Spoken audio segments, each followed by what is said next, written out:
ಇವತ್ತಿನ ಸಭೆಯಲ್ಲಿ ಹಾಸನದಲ್ಲಿ ನಡೆಯುವ ಸಿದ್ದರಾಮಯ್ಯನವ್ರನ್ನ ಬೆಂಬಲಿಸಿ ಸ್ವಾಭಿಮಾನ ಸಮಾವೇಶಕ್ಕೆ ಸುಮಾರು ಒಂದು 75,000 ಜನ ಮೈಸೂರಿಂದ ಹೋಗಬೇಕು ಅಂತ ಈಗಾಗಲೇ ತೀರ್ಮಾನ ಮಾಡಿದ್ದೀವಿ. ಈಗ ಆಲ್ರೆಡಿ ನಮ್ಮ ಹುಣಸೂರಿಂದ 100 ಬಸ್ಗಿಂತ ಹೆಚ್ಚು ಮತ್ತು ಪಿರಿಯಾಪಟ್ಟಣದಿಂದ ಒಂದು 150 ಬಸ್ಗಳನ್ನ ಮಾಡಿ ಎಲ್ಲ ಇದನ್ನು ಮಾಡ್ತಾಯಿದ್ದಾರೆ. ಅದೇ ರೀತಿ ಮೈಸೂರು ಭಾಗದಿಂದ ನಾವು ಹೆಚ್ಚಿನ ಜನಸಂಖ್ಯೆಯಲ್ಲಿ ಹೊರಡ್ತೀವಿ ಸರ್.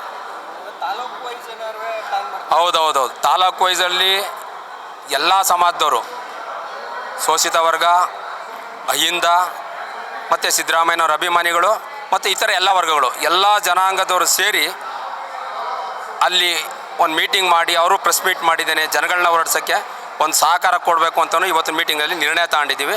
ಅದರಿಂದ ಎಲ್ಲರೂ ಸೇರಿದ್ದೇನೆ ಅವತ್ತಿನಿಂದ ಹೆಚ್ಚಿನ ಜನಸಂಖ್ಯೆ ಹೊರಡ್ತೀವಿ. ನೀವು ಹೇಳ್ತಾ ಇರೋದು ಸತ್ಯ ಇದೆ. ಅದರಲ್ಲಿ ದಿನನಿತ್ಯ ಒಂದಲ್ಲ ಒಂದು ನಡೀತಾನೇ ಇದೆ. ಆದರೂ ಸಿದ್ದರಾಮಯ್ಯನವ್ರ ಬಗ್ಗೆ ಈ ಕರ್ನಾಟಕ ಜನತೆಗೆ ಗೊತ್ತು. ನಾವು ಏನಾರು ನೆಮ್ಮದಿ ಚೆನ್ನಾಗಿರಬೇಕು ಅನ್ನೋದಾರೆ ಕರ್ನಾಟಕದಲ್ಲಿ ಸಿದ್ದರಾಮಯ್ಯನವ್ರನ್ನ ನಾವು ಬೆಂಬಲಿಸಬೇಕು ಅಂತ. ನಿಮ್ಗೆ ಗೊತ್ತಿರ್ಬೋದು, ಸುಮಾರು 1 ಕೋಟಿ ಚಿಲ್ಲರೆ ಮಹಿಳೆಯರಿಗೆ 2,000 ರೂಪಾಯಿ ಹೋಗ್ತದೆ. ಸುಮಾರು 30,000 ಕೋಟಿಗಳು ಮಹಿಳೆಯರಿಗೇ. ಮತ್ತು ಅವ್ರಿಗೆ ಶಕ್ತಿ ಯೋಜನೆ ಮತ್ತು KEB ಬಿಲ್ಲು, ಈ ಥರ 5 ಯೋಜನೆಗಳನ್ನ ಕೊಟ್ಟಿದ್ದಾರೆ. ಮುಂದಿನ ದಿನಗಳಲ್ಲಿ ಬೇರೆ ಯೋಜನೆಗಳು ಇದೆ.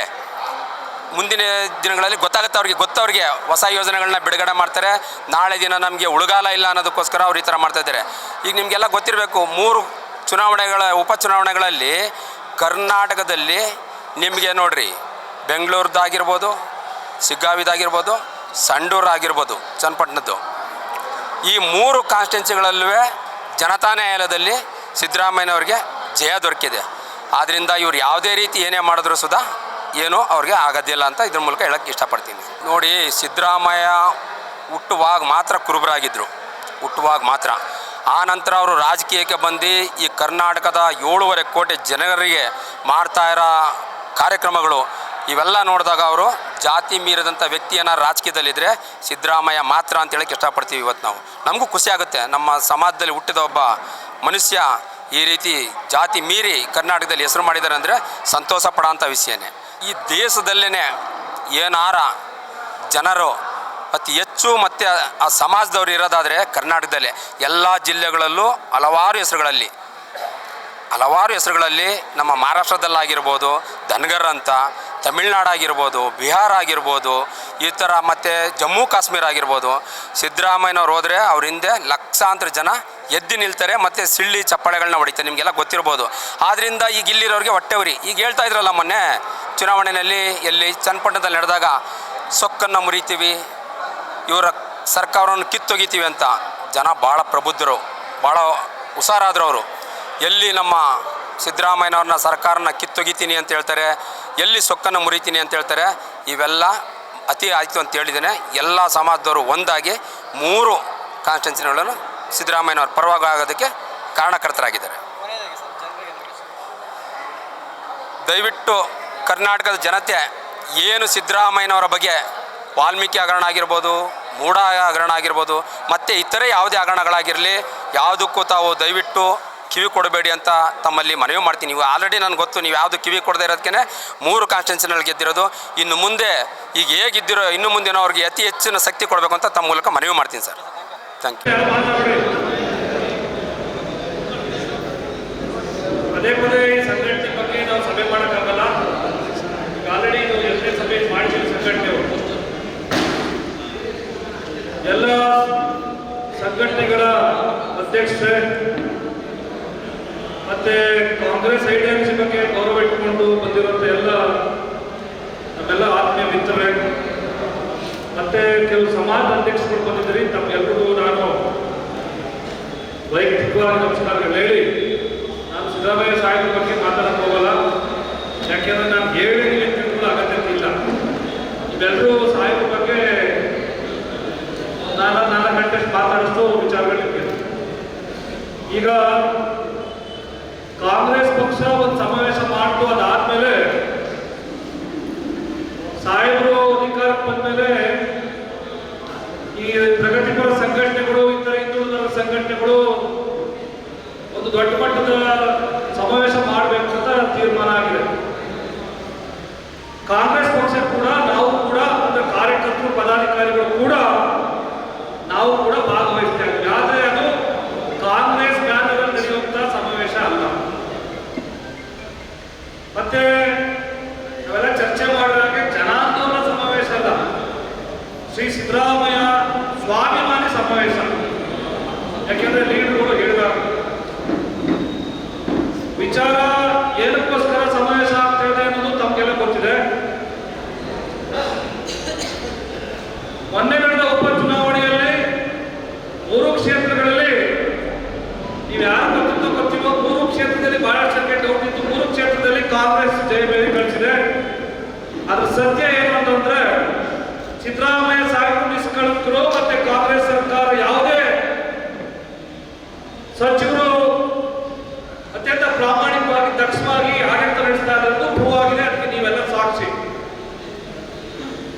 ಈಗ ಮೈಸೂರಿನಲ್ಲಿ ಕಾಂಗ್ರೆಸ್ ಸಮಾವೇಶ ಆದ್ಮೇಲೆ ಸಾರ್ವಜನಿಕ ಸಂಘಟನೆಗಳು ಸಮಾವೇಶ ಮಾಡಬೇಕು ಅಂತ ಚರ್ಚೆ ಆದಾಗ ಮುಖ್ಯಮಂತ್ರಿಗಳು ನೀವು ಮುಂದೆ ಅರ್ಥ ಮಾಡ್ಕೋಬೇಕು, ಮುಖ್ಯಮಂತ್ರಿಗಳ ಹಿತಾಸಕ್ತಿ ನಡೀತಾ ಇರುವಂತಹ ಸಭೆಯಲ್ಲ. ಮುಖ್ಯಮಂತ್ರಿಗಳು ಸಿದ್ದರಾಮಯ್ಯ ಸಾಹೇಬರು ಹೇಳಿ ಮಾಡ್ತಿರೋ ಸಮಾವೇಶ ಅಲ್ಲ ಅದು. ದಯವಿಟ್ಟು ತಾವು ಮಾತಾಡುವಂತವ್ರು ತಾವೆಲ್ಲ ಅರ್ಥ ಮಾಡ್ಕೋಬೇಕು. ಮುಖ್ಯಮಂತ್ರಿಗಳಿಗೆ ನಾವು ಕರಿತಾ ಇದೀವಿ ಅಷ್ಟೇ, ನಾವು ಮುಖ್ಯಮಂತ್ರಿಗಳನ್ನ ಕರಿತಾ ಇದೀವಿ. ಪ್ರಗತಿಪರ ಸಂಘಟನೆಗಳು, DSS, ರೈತ ಸಂಘ, ಇತರ ಎಲ್ಲರೂ ಈ ಸಮಾವೇಶದ ಉದ್ದೇಶ ಮಾಡಬೇಕು ಅನ್ನೋ ಹಿತಾಸಕ್ತಿ ಅವ್ರದಲ್ಲ, ಯಾವುದೇ ಕಾರಣಕ್ಕೂ ಅವ್ರದಲ್ಲ. ರಾಯಚೂರಿನಲ್ಲಿ ಒಂದು ದೊಡ್ಡ ಮಟ್ಟದ ಸಮಾವೇಶ ಆಯಿತು. 5 ಅಂದ್ರೆ ಪ್ರಗತಿಪರ ಸಂಘಟನೆಗಳು ಒಕ್ಕೂಟದಿಂದ ಸಮಾವೇಶ ಆಯಿತು. ಅದಾದ್ಮೇಲೆ ದಕ್ಷಿಣ ಕರ್ನಾಟಕದಲ್ಲಿ ಒಂದು ದೊಡ್ಡ ಸಮಾವೇಶ ಮಾಡಬೇಕು ಅಂತ ಶಾಸಕರು ಮಂತ್ರಿಗಳು ಎಲ್ಲ ಚರ್ಚೆ ಮಾಡಿದಾಗ ಇಲ್ಲ ಇದು ಪಕ್ಷದ ವತಿಯಿಂದ ಮಾಡಬಾರ್ದು ಅಂತ ಹೇಳಿ ಸಂಘಟನೆಗಳೇ ಮಾಡಬೇಕು ಅಂತ ಸಂಘಟನೆಯವರು ಎಲ್ಲ ಸಂಘಟನೆ ಸೇರಿ ಡಿಸೈಡ್ ಮಾಡಿದ್ರು. ಮೈಸೂರಲ್ಲಿ ಮಾಡಬೇಕು ಅಂತ ಡಿಸೈಡ್ ಆಯಿತು. ಆದ್ರೆ ಮೈಸೂರಿನಲ್ಲಿ ನಿರಂತರವಾಗಿ ಸಮಾವೇಶಗಳು ಆಗ್ತಾ ಇದೆ ಅಂತ ಹಾಸನಕ್ಕೆ ಶಿಫ್ಟ್ ಆಗಿದೆ. ಅದು ಒಂದು ಕಾರಣ. ಈಗ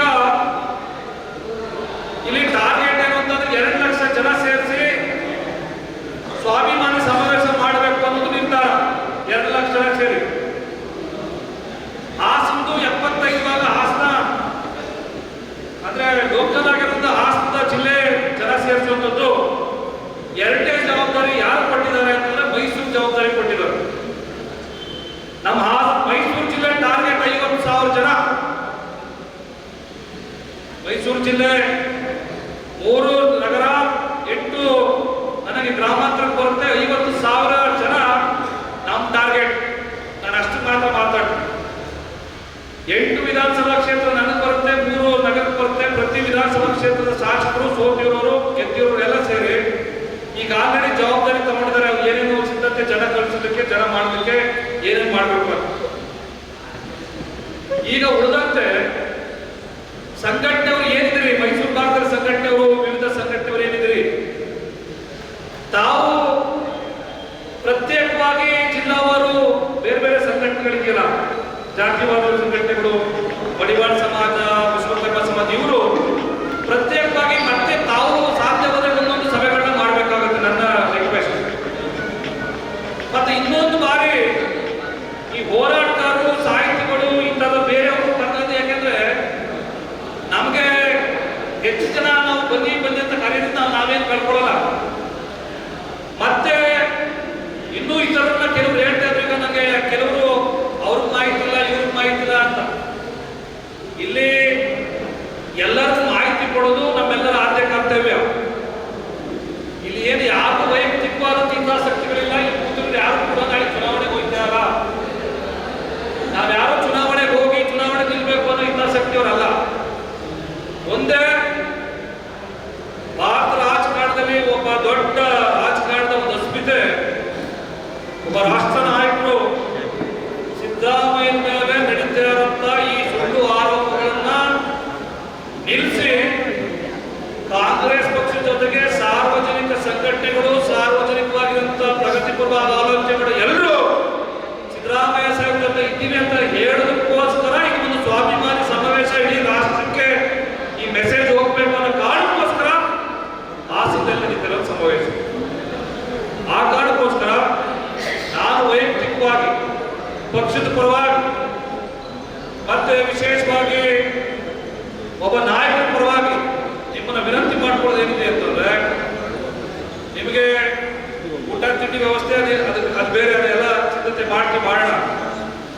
ಕೆಲವರು ಏನು ಹೇಳ್ತಾರೆ ಅಂದ್ರೆ ನಮಗೆ ಪ್ರತ್ಯೇಕವಾಗಿ ವೆಹಿಕಲ್ಗಳು ಬೇಕು ಹಾಗೆ ಹೀಗೆ ಅಂತ ಕೆಲವರು ಹೇಳ್ತಾರೆ.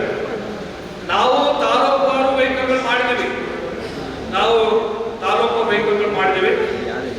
ವಿಧಾನಸಭೆಯಲ್ಲಿ ಜವಾಬ್ದಾರಿಗಳನ್ನ ಶಾಸಕರು ಮಂತ್ರಿಗಳು ತಗೊಂಡಿದ್ದಾರೆ. ನಿಮಗೆ ಪ್ರತ್ಯೇಕವಾಗಿ ವೆಹಿಕಲ್ಗಳು ಬೇಕು ಅಂತ ಅಲ್ಲಿಗೆ ಹೋಗೋದಕ್ಕೆ ಬೇರೆ ವ್ಯವಸ್ಥೆಗಳು ಬೇಕಾದ್ರೆ ವೆಹಿಕಲ್ ಅಷ್ಟೇ, ನೀನು ಬೇರೆ ಮಾತಾಡಕ್ಕೆ ಹೋಗ್ಬೇಡಿ. ಆ ವ್ಯವಸ್ಥೆಗಳು ಆಗ್ಬೇಕು ಅಂತಂದು ಕೂಡ ನಾನು ಹೇಳಿದ್ರೆ ನಾವು ಅದು ಸಿದ್ಧತೆ ಮಾಡೋದಕ್ಕೂ ಕೂಡ ನಾವು ತಯಾರಿದ್ದೀವಿ. ಮತ್ತೆ ಇನ್ನೂ ಏನಾದರೂ ತಾವು ಸಲಹೆ ಸೂಚನೆಗಳನ್ನ ಈ ಸಭೆಗೆ ಕೊಡೋದಿದ್ರೆ ನಾವು ಅದನ್ನು ಸ್ವೀಕಾರ ಮಾಡಿ ಅದಕ್ಕೆ ಚಾಲನೆ ಕೊಡುವಂತ ಕೆಲಸ ಮಾಡ್ತೀವಿ. ಇದು ಸಾಮೂಹಿಕ ನಾಯಕತ್ವದಲ್ಲಿ ನಡೀತಾ ಇರುವಂತ ಸಮಾವೇಶ. ಎಲ್ಲರೂ ಸೇರಿ ಅಂದರೆ ಹಾಸನ, ಮೈಸೂರು, ಚಾಮರಾಜನಗರ, ಮಂಡ್ಯ, ಚಿಕ್ಕಮಗಳೂರು, ಕೊಡಗು ಇಷ್ಟು ಆಗಿಂದ ಸಂಘಟನೆಯವರು, ಸಾರ್ವಜನಿಕ ಸಂಘಟನೆಯವರು ಮಾಡ್ತಿರೋಂಥ ಬಹಳಷ್ಟು ವರ್ಷಗಳ ನಂತರ ನಡೀತಿರೋಂಥ ಒಂದು ದೊಡ್ಡ ಮಟ್ಟದ ಸಮಾವೇಶ. ಇದಕ್ಕೆ ತಾವೆಲ್ಲ ಪಾಲ್ಗೊಳ್ಬೇಕು ಅಂತ ಹೇಳಿ ನಾನು ಕೈ ಮುಗಿದು ವಿನಂತಿ ಮಾಡ್ತೀನಿ. ಮತ್ತೆ ತಾವೇನಾದ್ರು ವೈಯಕ್ತಿಕವಾಗಿ ನನಗೆ ಕೆಲವು ವಿಚಾರಗಳೇನಾದ್ರೆ ಹೇಳೋದಿದ್ರೆ, ಸಲಹೆ ಸೂಚನೆ ಕೊಡೋದಿದ್ರೆ ಈ ವಿಚಾರವಾಗಿ ಬಹಿರಂಗವಾಗಿ ಹೇಳೋಕ್ಕಾಗಿಲ್ಲ ಅಂತ ಕೂಡ ನನಗೆ ವೈಯಕ್ತಿಕವಾಗಿ ಹೇಳಿದ್ರೆ, ನಾವು ಏನು ಆರ್ಗನೈಸ್ ಮಾಡೋದಕ್ಕೆ ಒಂದು ಟೀಮ್ ಮಾಡಿದ್ದಾರೆ, ಅದು ನಾನೇನು ಇಲ್ಲಿ ಇನ್ನೊಂದು ಬಾರಿ ಅಂತ ಬೇರೆ ಸಂದರ್ಭದಲ್ಲಿ ಹೇಳ್ತಾರೆ. ಆ ಟೀಮು ಏನು ಮಾನಿಟರಿಂಗ್ ಮಾಡೋಕ್ಕೆ, ಸಮಾವೇಶ ಮಾಡೋದಕ್ಕೆ ಒಂದು ಟೀಮ್ ಏನು ಮಾಡಿದ್ವಿ, ಆ ಟೀಮ್ ಗಮನಕ್ಕೆ ತಂದು ಅದನ್ನ ವ್ಯವಸ್ಥಿತವಾಗಿ ಅನುಷ್ಠಾನ ಮಾಡುವಂಥ ಪ್ರಾಮಾಣಿಕ ಕೆಲಸವನ್ನ ನಾನು ಪಕ್ಷದ ಪರವಾಗಿ ಮಾಡ್ತೀನಿ. ಇದು ನನ್ನ ಪಕ್ಷದ ಪರವಾಗಿ ನಾವು ಮಾಡೋ ಕೆಲಸ. ಬೇರೆಯವರು ತಾವು ತಮ್ಮ ಸಂಘಟನೆ ಮೂಲಕ ತಮ್ಮ ಜವಾಬ್ದಾರಿಗಳನ್ನ ನಿರ್ವಹಿಸಬೇಕು ಅಂತ ನಾನು ತಮ್ಮೆಲ್ಲರ ಕೈ ಮುಗಿದು ವಿನಂತಿ ಮಾಡ್ತೇನೆ. ಕರ್ನಾಟಕ ರಾಜ್ಯದ ಇತಿಹಾಸದ ಮೂರನೇ ಒಂದು ಮಹಾ ಜನಾಂದೋಲನ ಸಮಾವೇಶ ಹಾಸನದಲ್ಲಿ ನಿಗದಿಯಾಗಿದೆ. ಮೈಸೂರು ನಗರ ಮತ್ತು ಜಿಲ್ಲಾ ವ್ಯಾಪ್ತಿಗೆ ಕರೆದಿರತಕ್ಕಂಥ ಪೂರ್ವ ಸಭೆಗೆ ಭಾಗಿಯಾಗಿರತಕ್ಕಂಥ ಎಲ್ಲ ಗೌರವಾನ್ವಿತ ವಿವಿಧ ಸಮಾಜದ ಅಧ್ಯಕ್ಷರು, ಪದಾಧಿಕಾರಿಗಳು, ಚುನಾಯಿತ ಜನಪ್ರತಿನಿಧಿಗಳು, ಮಹಿಳೆಯರು ಎಲ್ಲರೂ ಕೂಡ ಮತ್ತೊಮ್ಮೆ ಸ್ವಾಗತ ಬಯಸಿ, ಸುದ್ದಿ ಮಾಧ್ಯಮದ ಹಾಗೂ ಪ್ರಿಂಟ್ ಮೀಡಿಯಾದ ಎಲ್ಲ ಸ್ನೇಹಿತರಿಗೆ ಸಂಘಟನೆ ಪರವಾಗಿ ಸ್ವಾಗತವನ್ನು ಬಯಸಿ, ಇಲ್ಲಿ ಭಾಷಣದ ಅಗತ್ಯ ಇಲ್ಲ. ಇರತಕ್ಕಂಥದ್ದು ನಮ್ಮ ಉದ್ದೇಶ ಇಷ್ಟೇ. 5ನೇ ತಾರೀಕು ನಡೆಯತಕ್ಕಂಥ ಕಾರ್ಯಕ್ರಮ ಯಶಸ್ವಿಯಾದರೆ ಮೈಸೂರು ನಗರದ ಸಂಪೂರ್ಣ 65 ವಾರ್ಡ್ಗಳಲ್ಲಿ, ಮೈಸೂರು ಜಿಲ್ಲೆಯ ಎಲ್ಲ ತಾಲೂಕುಗಳಲ್ಲಿ ನಮ್ಮ ಪಾತ್ರ ಏನು, ನಾವು ಯಾವ ಜನರನ್ನು ಹೆಂಗೆ ಕರ್ಕೊಂಡು ಹೋಗಬೇಕು ಅನ್ನೋದ್ರ ಬಗ್ಗೆ ಕೆಲವಾರು ಹಿರಿಯ ಮುಖಂಡರು ತಮ್ಮ ಸಲಹೆಗಳನ್ನ ಮತ್ತೆ ಮಾರ್ಗದರ್ಶನ ಕೊಡ್ತಾರೆ. ಆ ಮಾರ್ಗದರ್ಶನಕ್ಕೆ ನಾವು ಎಲ್ಲ ಭಾಗಿಯಾಗಬೇಕಾಗ್ತದೆ. ಭಾಗಿಯಾಗಿ ಕಾರ್ಯಕ್ರಮ ಯಶಸ್ವಿ ಮಾಡಬೇಕಾಗ್ತದೆ. ನಾನು ಒಂದು ಮಾತ್ರ ಸ್ಪಷ್ಟವಾಗಿ ಹೇಳ್ತೇನೆ, ದಯಮಾಡಿ ಇದು ನಮ್ಮನೇ ಕಾರ್ಯಕ್ರಮ ಹಾಸನದಲ್ಲಿ ನಡೀತಾ ಇದೆ. ಆದರೆ ನಮ್ಮನೇ ಕಾರ್ಯಕ್ರಮ ಅಂತಿರುವಂಥ ಯಾವುದೇ ಕಾರಣಕ್ಕೂ ಕೂಡ ನಮ್ಮಲ್ಲಿ ಇರತಕ್ಕಂಥ ನನ್ನನ್ನು ಸೇರಿಸಿ ಕೆಲವರು ಇರತಕ್ಕಂಥ ಸಣ್ಣ ಪುಟ್ಟ ಗೊಂದಲಗಳಿದ್ರು ನಾವೆಲ್ಲ ದೂರ ಮಾಡ್ಕೋಬೇಕಾಗ್ತದೆ. ನಿಮ್ಮ ಏನಾದರೂ ನಿಮ್ಮ ವೈಯಕ್ತಿಕವಾದ ಭಿನ್ನಾಭಿಪ್ರಾಯಗಳು ಇದ್ರೆ ನಮ್ಮ ವಿಶೇಷವಾಗಿ ನಮ್ಮ ಸಮಾಜದಲ್ಲಿ ಹೇಳ್ತಾ ಇರೋದಲ್ಲ, ನಾವು ಅದನ್ನ ದೂರ ಮಾಡ್ಕೊಂಡು ಇತರ ಎಲ್ಲ ಹಿಂದುಳಿದ ಶೋಷಿತ ಸಮಾಜದ ಎಲ್ಲ ಹಿರಿಯ ಬೇರೆ ಬೇರೆ ಸಮಾಜದ ನಾಯಕರುಗಳ ಮಾರ್ಗದರ್ಶನದಲ್ಲಿ ನಾವು ಈ ಕಾರ್ಯಕ್ರಮ ಯಶಸ್ವಿ ಮಾಡಬೇಕಾಗ್ತದೆ. ಆ ದಿಕ್ಕಿನಲ್ಲಿ ತಮ್ಮ ಕೆಲವಾರು ಜನಗಳು, ನಮ್ಮ ಹಿರಿಯ ನಾಯಕರುಗಳು ಹಲವಾರು ಜನ ಆಗಮಿಸಿದ್ದಾರೆ. ಅವ್ರು ಕೊಡ್ತಕ್ಕಂಥ ಸಲಹೆ ಸೂಚನೆಗಳನ್ನ ತೆಗೆದುಕೊಂಡು ಈ ಕಾರ್ಯಕ್ರಮವನ್ನು ಯಶಸ್ವಿ ಮಾಡೋದಕ್ಕೆ ನಾವು ನೀವೆಲ್ಲ ಶ್ರಮಪಟ್ಟು ಮೈಸೂರು ನಗರದ ಸೀಮಿತದಲ್ಲಿ ನಾವು ಯಾವ ರೀತಿ ಸಂಘಟನೆ, ಇನ್ನೂ ಹಲವಾರು ಸಂಘಟನೆಗಳು ಬಂದಿಲ್ಲ. ನಾವು ನಾಳೆಯಿಂದಲೇ ಮೈಸೂರು ನಗರದಲ್ಲಿ ಸಂಘಟನೆಗಳನ್ನ ಯಾವ ರೀತಿ ಭೇಟಿ ಮಾಡಿ ಅವರಿಗೆ ಮನವಿ ಮಾಡತಕ್ಕಂಥ ಕಾರ್ಯಕ್ರಮ ನಾವು ಮಾಡಬೇಕಾಗ್ತದೆ. ಮೈಸೂರು ಜಿಲ್ಲಾ ವ್ಯಾಪ್ತಿಯಲ್ಲಿ ಬರ್ತಕ್ಕಂಥ ಎಷ್ಟು ತಾಲೂಕು ಕೊಡ್ತೇವೆ ಆ ತಾಲೂಕು ಮಟ್ಟದಲ್ಲಿ ಹೋಗಿ ನಾವು ಅಲ್ಲಲ್ಲಿ ಶೋಷಿತ ಸಮಾಜದ ನಮ್ಮ ಸಂಘಟನೆಗಳನ್ನ ಸಭೆ ಕರೆದು ಅಲ್ಲಿ ಯಾವ ರೀತಿ ಮಾಡಬೇಕಾಗ್ತದೆ ಅಂತ ಕೊನೆಯಲ್ಲಿ ಮಾನ್ಯ ಅಧ್ಯಕ್ಷರು, ರಾಜ್ಯ ಮಾಜಿ ಕುಟುಂಬ ಸಂಘದ ಅಧ್ಯಕ್ಷರು ಸುಬ್ಬಣ್ಣ ಹೇಳ್ತಾರೆ. ಆ ದಿಕ್ಕಿನಲ್ಲಿ ನಾವು ನೀವೆಲ್ಲರೂ ಕೂಡ ಒಗ್ಗಟ್ಟಿನಿಂದ ಈ ಐತಿಹಾಸಿಕ ರಾಜ್ಯದ ಮೂರನೇ ಒಂದು ಮಹಾ ಜನಾಂದೋಲನ ಸಮಾವೇಶ ಯಶಸ್ವಿಗೊಳಿಸಬೇಕಾದ್ರೆ ನಾವು ನೀವೆಲ್ಲರೂ ಕೂಡ ಭಾಗಿಯಾಗಿ ಯಶಸ್ವಿ ಮಾಡೋಣ ಅಂತಕ್ಕಂಥ ಮಾತಾಡಿದ ಸಂದರ್ಭದಲ್ಲಿ ಸಭೆಯಲ್ಲಿ ಮಾತನಾಡಕ್ಕೆ ಅವಕಾಶ ಕೊಟ್ಟಂತ ವೇದಿಕೆ ಎಲ್ಲ ಗಣ್ಯರಿಗೂ ತಮ್ಮೆಲ್ಲ ಏನಿವತ್ತು ಹಾಸನದಲ್ಲಿ ಡಿಸೆಂಬರ್ 5ನೇ ತಾರೀಕು ಸ್ವಾಭಿಮಾನಿ ದಿನೋತ್ಸವ ನಡೀತಾ ಇದೆಯೋ ಇದು ಎಲ್ಲ ಶೋಷಿತ ಸಮುದಾಯಗಳ ಅಸ್ತಿತ್ವದ ಪ್ರಶ್ನೆ. ಸಿದ್ದರಾಮಯ್ಯನವರು 2 ಸರಿ ಮುಖ್ಯಮಂತ್ರಿ ಆಗಿ ಸಹಿಸ್ತಾ ಇಲ್ಲ JDS ಮತ್ತು BJP ಮತ್ತು ಎಲ್ಲ ಪಟ್ಟಭದ್ರ ಹಿತಾಸಕ್ತಿಗಳು ಏನಾರ ಮಾಡಿ ಮುಖ್ಯಮಂತ್ರಿ ಹುದ್ದೆಯಿಂದ ಇಳಿಸಬೇಕು ಅಂತೇಳಿ ಹುನ್ನಾರವನ್ನು ಷಡ್ಯಂತ್ರವನ್ನು ಮಾಡ್ತಾ ಇರೋದು. ಸಿದ್ದರಾಮಯ್ಯನವರು ನಮಗೆ ಶೋಷಿತ ಸಮುದಾಯಕ್ಕೋಸ್ಕರ ಮುಖ್ಯಮಂತ್ರಿ ಆಗಬೇಕಾಗಿದೆ, ಆಗಿರಬೇಕಾಗಿದೆ. ಇವತ್ತು ಅವ್ರಿಗೆ ನಷ್ಟ ಇಲ್ಲ ಮುಖ್ಯಮಂತ್ರಿ ಹುದ್ದೆಗಳು ಕೂಡ, ಆದರೆ ನಮಗೆ ನಷ್ಟ, ಈ ಸಮುದಾಯಗಳಿಗೆ ನಷ್ಟ. ಆ ಕಾರಣಕ್ಕೆ ತಳ ಸಮುದಾಯಗಳಿಗೆ ಇವತ್ತು ತಂದೆ ಸ್ಥಾನದಲ್ಲಿ ಇರುವಂಥದ್ದು ಸನ್ಮಾನ್ಯ ಸಿದ್ದರಾಮಯ್ಯ ಸಾಹೇಬರು. ಸೊ ಆ ಸ್ಥಾನವನ್ನು ನಾವು ಕಾಪಾಡ್ಕೋಬೇಕು ಅಂದರೆ ಸಮಾವೇಶ ನಮಗೆಲ್ಲ ಬಹಳ ದೊಡ್ಡ ಮಟ್ಟದ ಅಸ್ತಿತ್ವದ ಪ್ರಶ್ನೆ ಆಗಿದೆ, ನಮ್ಮೆಲ್ಲರ ಅಸ್ತಿತ್ವದ ಪ್ರಶ್ನೆ. ಆ ಕಾರಣಕ್ಕಾಗಿ ಎಲ್ಲ ಸಚಿವರುಗಳು ಶಾಸಕರುಗಳ ಜವಾಬ್ದಾರಿಗಳನ್ನು ತೆಗೆದುಕೊಂಡಿದ್ದಾರೆ. ಅವರು ಅವ್ರ ಕೆಲಸವನ್ನು ಮಾಡ್ತಾರೆ. ಆದರೆ ನಾವು ಸಂಘಟನೆಗಳ ವತಿಯಿಂದ ನಾವು ನಮ್ಮ ಜವಾಬ್ದಾರಿಯನ್ನು ತೆಗೆದುಕೊಂಡು ನಾವು ನಮ್ಮ ಜನ ಸಂಘಟನೆ ಮಾಡಿಕೊಂಡು ನಮಗಿರುವಂಥ ಸೋರ್ಸ್ನಲ್ಲಿ ನಾವು ಆಸ್ತಿಗೆ ಹೋಗುವಂಥ ಕೆಲಸವನ್ನು ಮಾಡಬೇಕು. ನಾವು ಬೇರೆಯವ್ರು ಮಾಡ್ತಾರೆ, ನೀವುಗಳು ಮಾಡ್ತಾರೆ ಡಿಪೆಂಡ್ ಆಗೋದು ಬೇಡ. ನಮ್ಮ ಎಲ್ಲ ಇನ್ನೂರು ಸಂಘಟನೆಗಳು ಸಂಘಟನೆಗಳೆಲ್ಲ ಬಂದಿದ್ದಾವೆ.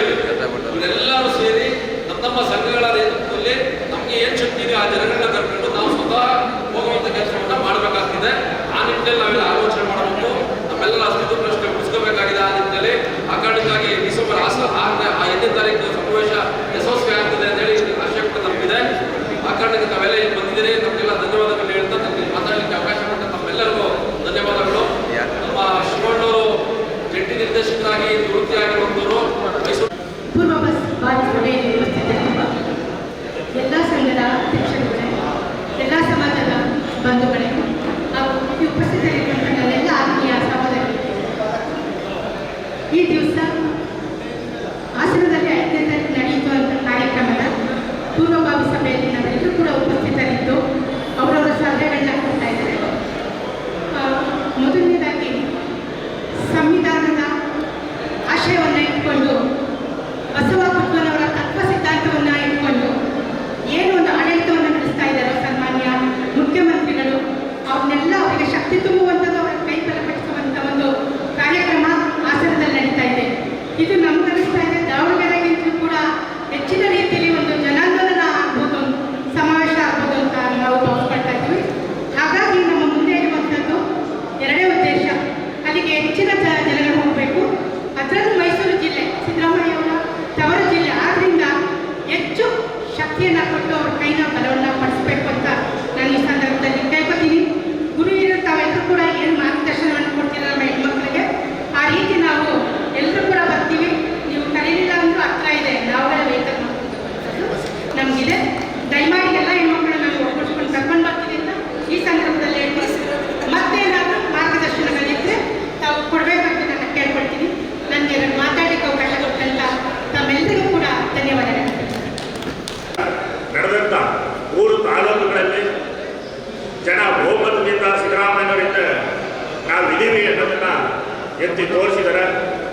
ಮತ್ತು ಏನು ಸಿದ್ದರಾಮಯ್ಯರ ಗರ್ವಭಂಗ ಮಾಡಬೇಕು ಅಂತ ಸನ್ಮಾನ್ಯ ದೇವೇಗೌಡರು ಹೇಳಿದ್ಮೇಲೆ ನಮ್ಮ ಸುಬ್ಬಣ್ಣವರು, ಕುರುಬ ಸಂಘದ ರಾಜ್ಯಾಧ್ಯಕ್ಷರಾದಂಥ ಸುಬ್ಬಣ್ಣವರು ಒಂದು ಪೂರ್ವಭಾವಿ ಸಭೆಯನ್ನು ಮಾಡಿ ಇದಕ್ಕೆ ಪ್ರತಿಯಾಗಿ ನಾವು ಮೈಸೂರಿನಲ್ಲಿ ಒಂದು ಕಾರ್ಯಕ್ರಮವನ್ನು ಮಾಡಬೇಕು. ಕಾರ್ಯಕ್ರಮ ಮಾಡೋದ್ರ ಮೂಲಕ ನಾವು JDSನವರು BJPಯವರಿಗೆ ಉತ್ತರ ಕೊಡಬೇಕು ಅನ್ನೋ ಒಂದು ನಿಲುವನ್ನು ತಗೊಂಡು ಅದನ್ನು ಸನ್ಮಾನ್ಯ ಕಾಂಗ್ರೆಸ್ ಅಧ್ಯಕ್ಷರಾದಂಥ ಡಾಕ್ಟರ್ ವಿಜಯಕುಮಾರ್ ಅವರ ಚರ್ಚೆ ಮಾಡಿ ವಿಜಯಕುಮಾರ್ ಮತ್ತು ಸುಬ್ಬಣ್ಣವರು ಮತ್ತು ಇನ್ನು ಅನೇಕ ಜನ ಪ್ರಮುಖರುಗಳೆಲ್ಲ ಸೇರಿ ಮೈಸೂರಿನಲ್ಲೇ ಮಾಡಬೇಕು ಅಂತ ಒಂದು ನಿರ್ಧಾರ ಅಂದಿನ ಸಭೆಯಲ್ಲಿ ಮಾಡುವಂಥ ಸಭೆಯಲ್ಲಿ ನಾನು ಸಹ ಇದ್ದೆ. ಆಮೇಲೆ ತದನಂತರ ಮಂತ್ರಿಗಳ ಗಮನಕ್ಕೆ ಬಂದಾಗ 5 ಜಿಲ್ಲೆಗಳ ಮಂತ್ರಿಗಳು ಸೇರಿ ಮಾತಾಡಿ ಕೊನೆಗೆ ಹಾಸನದಲ್ಲೇ ಮಾಡೋದು ಸೂಕ್ತ ಅನ್ನೋ ಒಂದು ತೀರ್ಮಾನವನ್ನು ಮಾಡಿ ಮೊನ್ನೆ ಹಾಸನದಲ್ಲೂ ಸಹ ಮಂತ್ರಿಗಳು ಸಭೆ ಮಾಡಿ ಜಾಗವನ್ನು ಫಿಕ್ಸ್ ಮಾಡಿದ್ದಾರೆ. ಇವತ್ತು ನಾವು ಹೆಚ್ಚಿನ ರೀತಿಯಲ್ಲಿ ಮೈಸೂರು ಜಿಲ್ಲೆಯಿಂದ ಅವತ್ತು ಹಾಸನದಲ್ಲಿ ಏನು ಉತ್ತರ ಕರ್ನಾಟಕದಲ್ಲಿ ಮಾಡಿದಂಥ ಅಹಿಂದ ಸಮಾವೇಶದಲ್ಲಿ ಸಿದ್ದರಾಮಯ್ಯನವರ ಶಕ್ತಿ ತೋರಿಸಿದ್ರು, ಅದೇ ರೀತಿ ಸಿದ್ದರಾಮಯ್ಯರಿಂದ ನಾವಿದ್ದೀವಿ, ನಿಮ್ಮ ಮೇಲೆ ಯಾವ ಐತಿ ಇಡಿ ಏನೇ ಬಂದರೂ ಸಹ ನಾವಿದ್ದೀವಿ ನಿಮ್ಮಿಂದ ಅನ್ನೋದನ್ನ ಹಾಸನದಲ್ಲಿ ಎತ್ತಿ ತೋರಿಸಬೇಕಾಗಿದೆ. ಹಾಸನದಲ್ಲಿ ಸಮಾವೇಶ ಮಾಡಬೇಕು, ಎಲ್ಲ ಶೋಷಿತ ವರ್ಗದವರು ಮತ್ತು ಸಮಾಜಕ್ಕೆ ಸೇರ್ತಕ್ಕಂಥ ಎಲ್ಲರಿಗೆ ಸೇರಿ ಒಂದು ಸಮಾವೇಶ ಮಾಡಬೇಕು ಅಂತ ಏನು ತೀರ್ಮಾನ ಮಾಡಿದ್ರೆ ಇದು ಸಿದ್ದರಾಮಯ್ಯ ಅವ್ರಿಗೆ ಭಾಳ ಕಷ್ಟಪಟ್ಟು ಬಿ ಜೆ ಪಿಯವರು JDS ಅವರು ಅವರು ಈ ಕೆಟ್ಟ ಹೆಸರು ತರಬೇಕು ಅಂತ ಪ್ರಯತ್ನ ಏನು ಮಾಡಿದ್ರು ಈ ರಾಜ್ಯದ ಜನ ಈ 3 ಬೈ ಎಲೆಕ್ಷನ್ನಲ್ಲಿ ತೋರಿಸ್ಬಿಟ್ಟರು. ಯಾವ ಕಾರಣಕ್ಕೂ ನಾವು ಸಿದ್ದರಾಮಯ್ಯನ ಬೈಕಿಲ್ಲ ಅಂತ ಹೇಳೋದು ಇವರು ಸುಳ್ಳು ಪರಿಚಯನ ಅರ್ಥ ಮಾಡ್ಕೊಳ್ಳೋದು ಈ ರಾಜ್ಯದ ಜನ. ನಾವೆಲ್ಲ ಹಿರಿಯರು ಯಾವ ರೀತಿ ಡೈರೆಕ್ಷನ್ ಬಂದ ಜಿಲ್ಲಾ ಮಂತ್ರಿ ಇದ್ದಾರೆ, ಇದ್ದಾರೆ ಡಾಕ್ಟರ್ ಇದ್ದಿಲ್ಲ ಅವರ ಮಾರ್ಗದರ್ಶನದಲ್ಲಿ ಇಲ್ಲಿಂದ ನಮ್ಮ ಭಾಗದಲ್ಲಿ ಆಗ್ತಕ್ಕಂಥ ಈ ಕಾರ್ಯಕ್ರಮ ಮೈಸೂರವರು ಅಲ್ಲಿ ತುಂಬ ಪಾತ್ರ ಇರುತ್ತೆ. ನಾವು ದೇವೇಗೌಡರು ಏನು ಸಿದ್ದರಾಮಯ್ಯನ ಬಗ್ಗೆ ಚನ್ನಪಟ್ಟಣದಲ್ಲಿ ಮಾತಾಡಿದ್ದು ಅದಕ್ಕೆ ಉತ್ತರ ಕೊಡಬೇಕಾಗಿರುತ್ತೆ.